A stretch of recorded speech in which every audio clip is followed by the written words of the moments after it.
I tried to beat Pokemon Sword and Shield using only Tackle.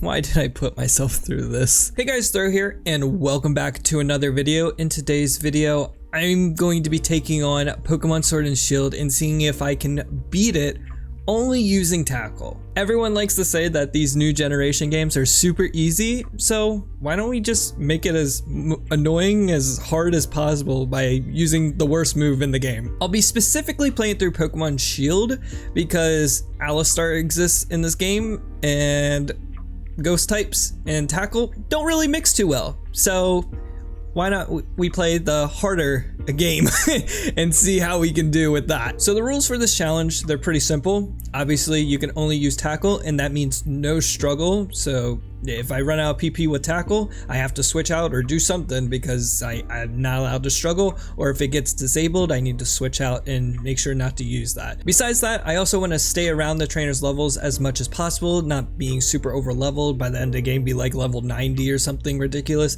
Obviously, if I do that, it's not going to be much of a challenge, and that would be just kind of lame. So I want to stay around the trainer's levels as much as possible. Obviously, by just using Tackle alone, this would be a long ass video if I were to show you guys everything that happened. So I'm going to be going through all the highlights of my adventure of only using Tackle in Pokemon Shield. I really hope you guys enjoy this video. If you do, make sure to hit that like button and subscribe to the channel, and leave a comment down below letting me know what challenges you guys would like to see me do in the future. And let me know if you want to see more videos like this. So to start off our journey, we obviously have to pick up Scorbunny. It's the starter that gets Tackle, so if you can predict that already, well, there you go. So we pick up Scorbunny, and surprisingly, I didn't lose the Hop. I was actually expecting to lose this rival battle just because using only Tackle and then Hop having two Pokemon, surprisingly, which is really cool that they did that. But like, I just thought I would lose, but apparently Hop's just a really bad trainer and was not able to beat my Scorbunny, so we were able to take the W here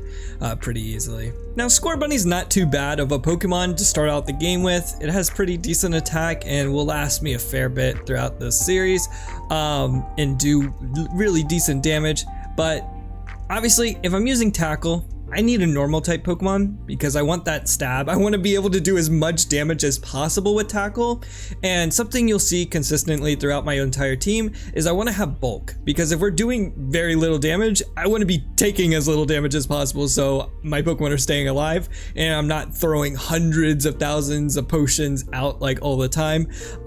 So for my first catch, I went ahead and got Skwovet, but obviously Skwovet is a normal type Pokemon, so it's going to be able to have stab, and it has pretty decent bulk early on, but once it evolves into Greedent, it has very decent bulk and base 95 attack, which actually caught me off guard when I was researching to figure out what Pokemon I would want on my team.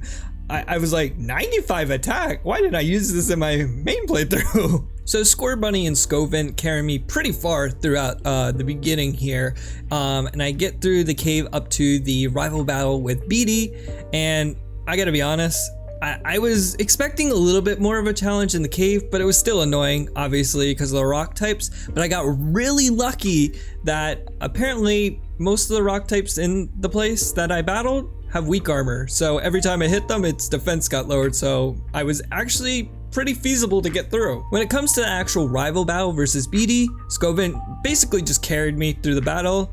I did need to do a fair bit of healing, but that will be a recurring theme throughout this entire challenge, so it is what it is. Surprisingly, throughout this challenge, rivals tended to be pretty easy because for the most part they don't really have anything that resists Tackle, which is my biggest worry. If it resists Tackle, I'm already doing so little damage that I'm just literally doing 1 HP of damage at that point. But the rivals tend to have Pokemon that I can hit pretty easily, so they end up not being much of a challenge.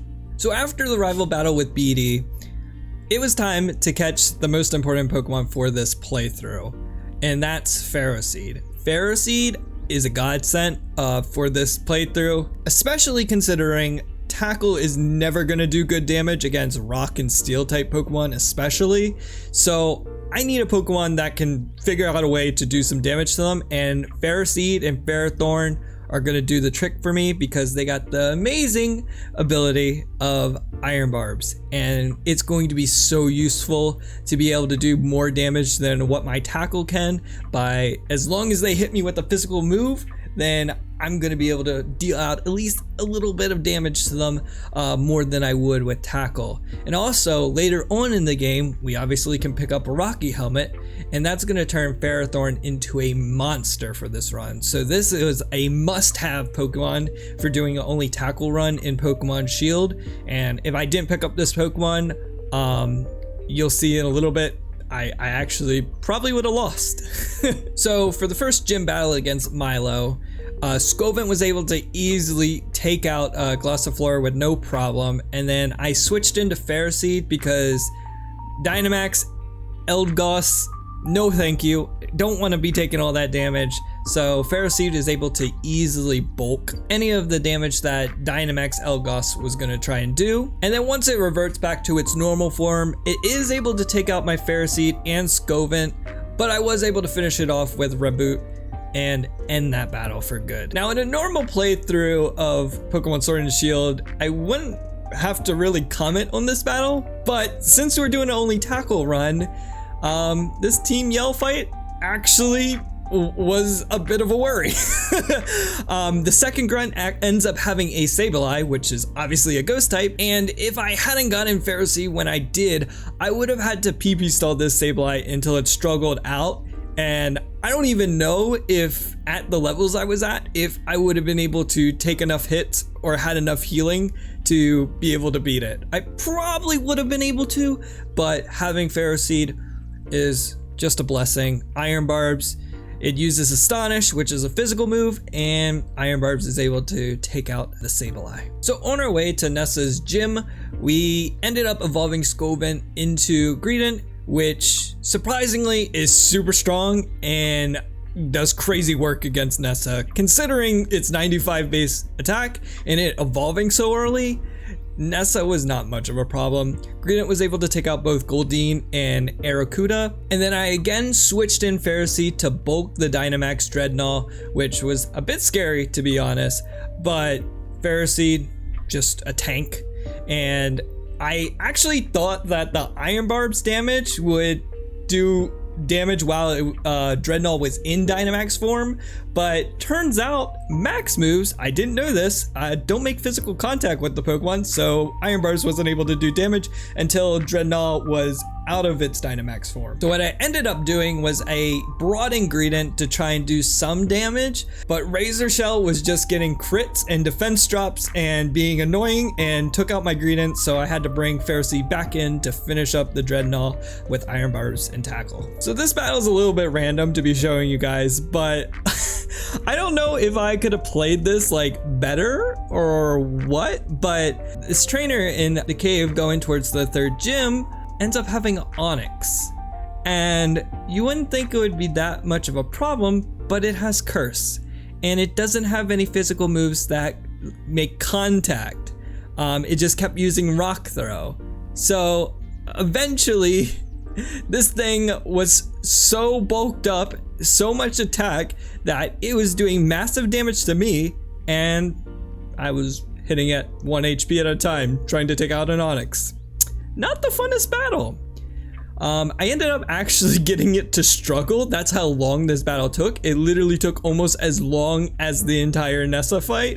So yeah, not the funnest time, but I was able to make it through. Used a lot of my healing items that I had just bought, but you know, what can you do?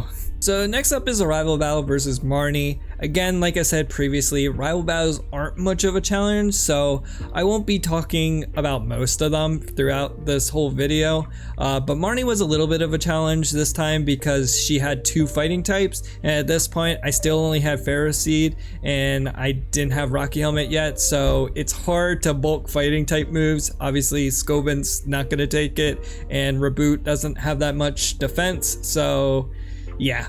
But I'm still eventually able to take out Marnie, no problem. And once I get a Ferrothorn, there will be a drastic difference with having Rocky Helmet, Iron Barbs, and a Ferrothorn's bulk.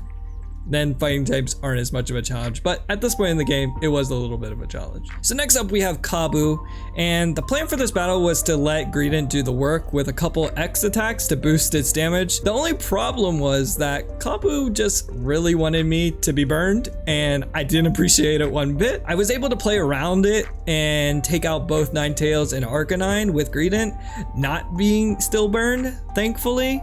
And then there was Gmax Centiskorch, which couldn't do enough damage to take Greedent out. And with the X attack boost, I was able to get rid of the Centiskorch very easily. So on our way to Hamlock, I decided it was time to pick up our 4th team member, which is Larvitar. This is actually the second most crucial team member for making it through this run, especially with the gym coming up. Yeah, basically, Tyranitar is necessary because I needed a Pokemon that could do damage to special attacking ghost types, because obviously Iron Barbs isn't going to do damage. Since I can't get a Pokemon with the hidden ability to hit ghost types, I need to be able to hit them some way, otherwise I'm just going to have to PP stall them and make them struggle out, which wouldn't be too much fun. So I went ahead and picked up Larvitar, which eventually I'll evolve into a Tyranitar, and Sandstream will at least be able to chip damage them down a little bit faster than having to PP stall them. And on our way to Alistar's gym, I did also pick up our 5th team member. It's Dracovish. I'm not making a big note of Dracovish, even though it's a very useful Pokemon. There really wasn't any real rhyme or reason that I decided to put it on my team, besides I just kind of wanted to use it.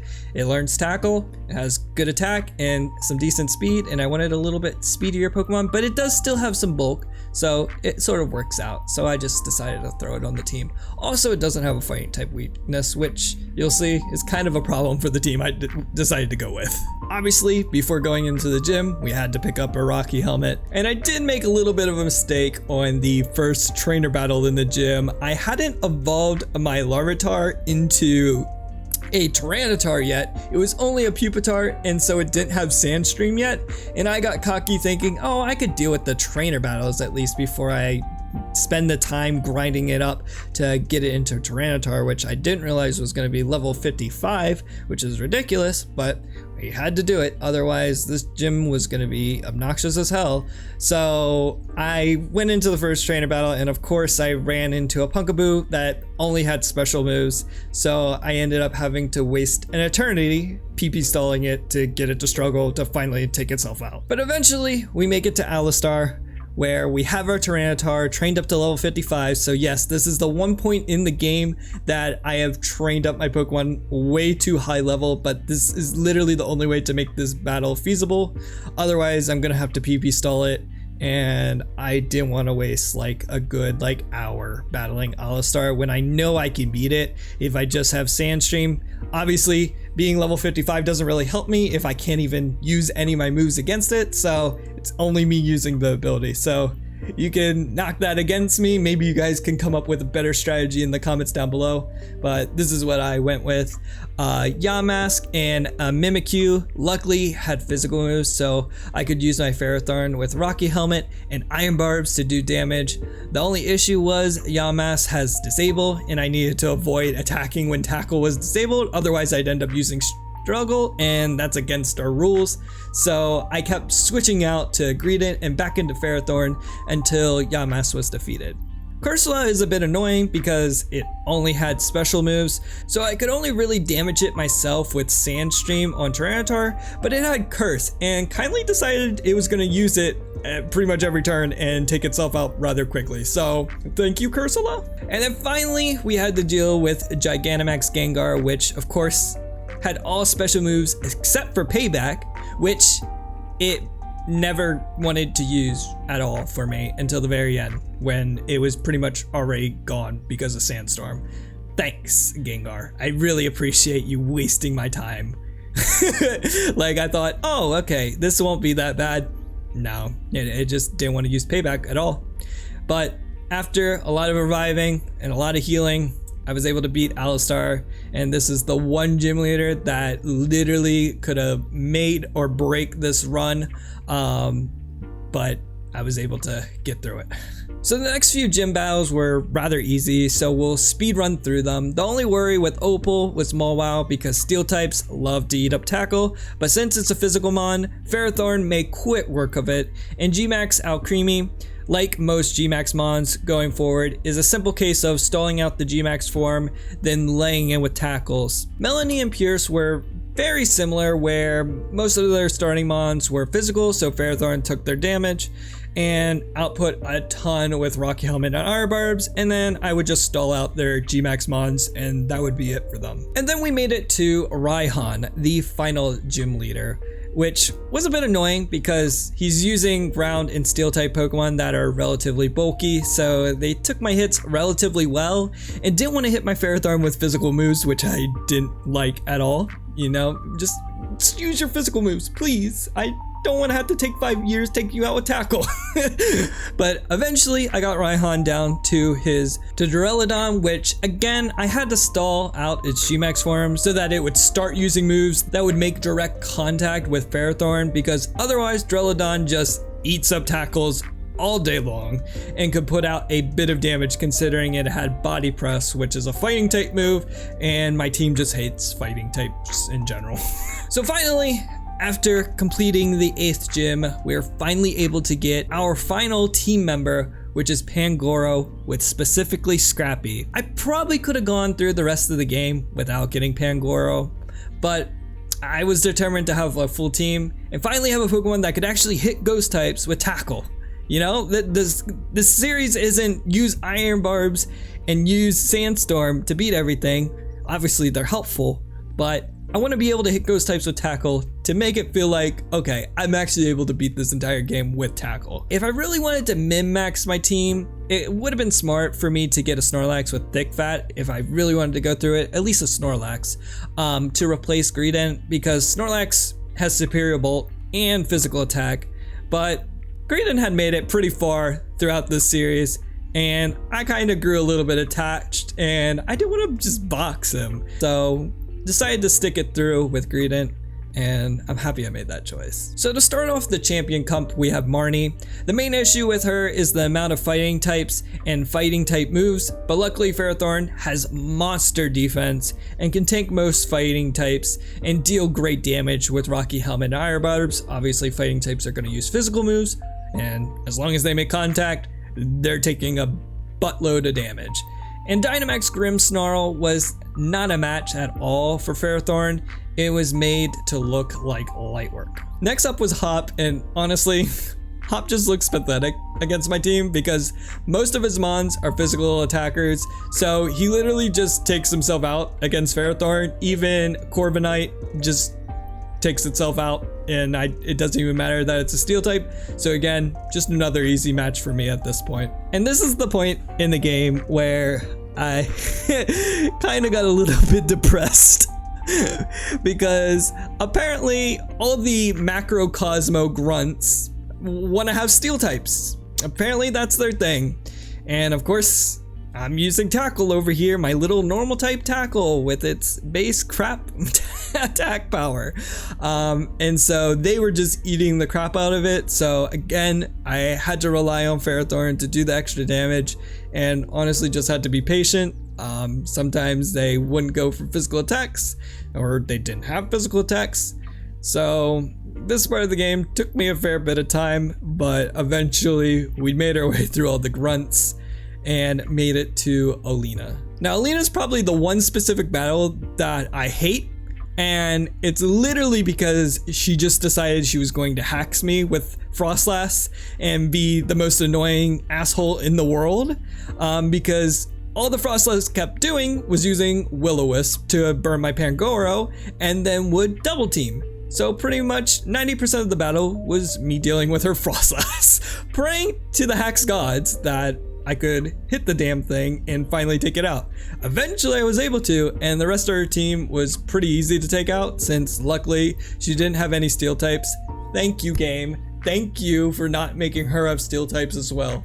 Oh. So then we head back to the Champion Cup where we face off against BD, which, like Marnie and Hop, was again a rather easy battle. The main worry in this battle is their Gardevoir and Hatrini. Just wanted to set up with Calm Mind and blast the fuck out of my team, but luckily their defense isn't very good, so after a few tackles it cleared out those threats rather easily. Surprisingly, I ended up having a little bit of problems with Nessa because her annoying Pelipper wanted to stall me out hardcore by using Roost, and I just couldn't do enough damage that Roost wouldn't heal, so I had to use a couple X attacks to be able to take it out. With G-Max Dreadnought, I decided to endure with a Dracovish and heal stall it out of its G-Max form, and then with the X attacks boost, I was finally able to take it out. Then of course, we couldn't battle Alistar just once, we had to battle him again, but this time, I got to show off my Pangoro's true power by dominating Alistar's ghost Pokemon with Tackle, except I only really took out 3 of their Pokemon. Ferrothorn dealt with Dusknoir since it has a ton of physical moves. Then Chandelure, Poltergeist, and Cursula had to face our Pangoro, which had some issues with Chandelure because of course it has to have Will-O-Wisp. Luckily no double team this time around, so eventually it was gone, and Poltergeist and Cursula ended up being super easy because they both had weak armor. I don't know who decided that would be a good idea. Poor Alistar. The game developers did not give a crap about your team. Finally, we were down to, of course, again, Gigantamax Gengar, and I was able to do a bit of damage to it with Pangoro, but since it was raising its stats with its max moves, it actually became a bit of a problem, and I eventually just stalled it out with Sandstorm from Tyranitar, because that's the only thing that could really live its hit. And then for the final battle in the Champion Cup before we faced Leon was, of course, Raihan, which ended up not being too big of a problem. Very similar to the gym battle. He did end up actually taking the longest to fight in the Champion Cup, just because he actually has a somewhat decent team with just good all-around defense to eat up my tackles. Eventually, I got to his G-Max Drillodon again, and was able to take it out with Ferrothorn when it got out of its G-Max form. And of course, the game just couldn't be nice to me, be like, oh, you made it this far, you know, we won't throw more steel types at you. Of course, Chairman Rose, it has to be all steel types and be annoying as hell, so yeah. But at this point, you know what happened to him. Obviously, steel types, they end up mostly having physical moves. Ferrothorn comes in, goodbye. Eventually, at least. And then we had the Turnus battle, which when it came to the Turnus battle, I just let Hop and Zacian and Zamazenta carry me through the battle because my tackles were doing nothing to a Turnus, but we made it through eventually, and all that was left was the champion battle versus Leon. After this long ass journey that took forever to make it through, it was finally time for Leon to get his well-deserved tackles to the face. I truly didn't know if I would make it here or if something would eventually get in my way, but we did.